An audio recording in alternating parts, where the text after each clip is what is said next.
ध्यान लगा के देखिए मोर केस में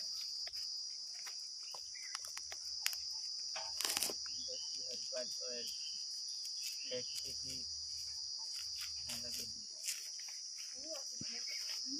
यहाँ तो गोटे घास है देख दिसला घास दिशा थे भितरे जड़ी बूटी दिशा थे हल्का पोंछड़ी कोनो रही कोनो ले इतने लगाओ के भी नहीं बसा थे बस तेल बसा थे तेल का कैसे पूरा सहाय हुई तो मुड़े लगा बेहले हाँ उसे सहायक लगा है ऊपर देखा तो फोटो हर के तो नीलंबरी हर्बल ऑयल पूरा ओरिजिनल देखे चाहिए से मोर से कांटेक्ट करे परल